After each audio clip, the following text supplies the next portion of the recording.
I'm going to show you how to filter like a boss, like a proper professional. So a lot of people, when they create visualizations, you've got a bar chart, great, pretty standard, and then they add a filter on the top, as you can see here. Now, the problem with this is it's kind of boring and it's not very interactive, and we want it to be very easy for a stakeholder to make their selection. Okay, so what we can do is we can use a visualization as a filter rather than an actual filter. So let me show you how that works. So say I have this bar, right? So if you want to follow along, the dataset is in the description below, and you can go ahead and just build this visualization. Pretty easy. You just need sales in the column, state in the rows. I've dropped in sales in the color and label just to get a little bit of style in there. You do not need this filter, right? So you get it up to that part, and you now have a bar chart by state. Next, here's where it gets interesting. I want to create a map of the United States with the states themselves. So if I double click this state symbol or this state dimension, I'm going to get the US. Now, it's not very pretty. So what we're going to do is change this to map. Okay, there we go. And now we want to color these by state. And that's as simple as dropping state into color, like so.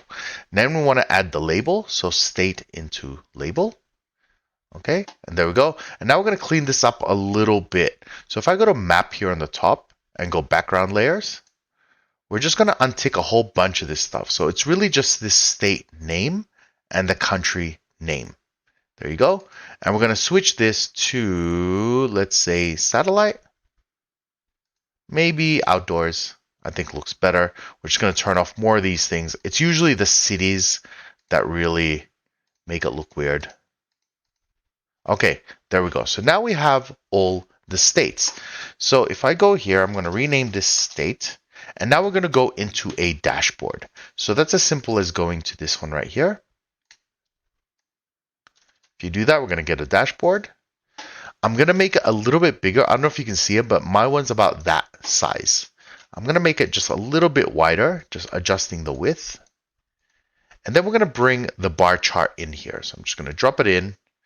I'm going to set this to floating.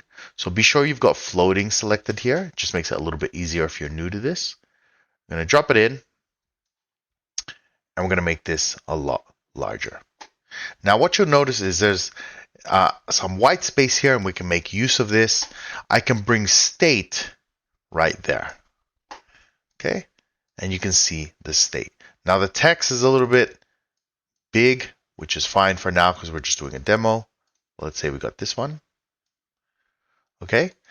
Now, if I have this one activated, okay, and you can see there's a border. If you go here to the top right, you're going to see this little funnel. What this does is when I click on this button, it creates something called an action, meaning when you click on this visualization, it filters all the other ones on the dashboard. So let's go and activate it. That's now active. So if I click the Western Seaboard, let's say here, watch what happens. It actually filters up here. So it's a lot more interactive for people, especially if they know where the United States are, or they want to actually select a group of them. Let's say they want to do this one. Oops, wrong button. This one, I'm holding control to do multi-selection. Right? So it's just a different way of actually filtering, and you can even sort this one in the back by highest to lowest, okay, just by clicking these buttons up here.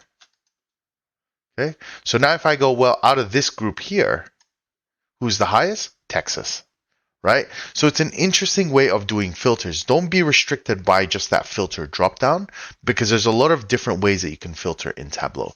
By the way, I teach all of this on my website, so be sure to check that out at Jellyman Education. I hope you guys enjoyed, and I'll see you next time.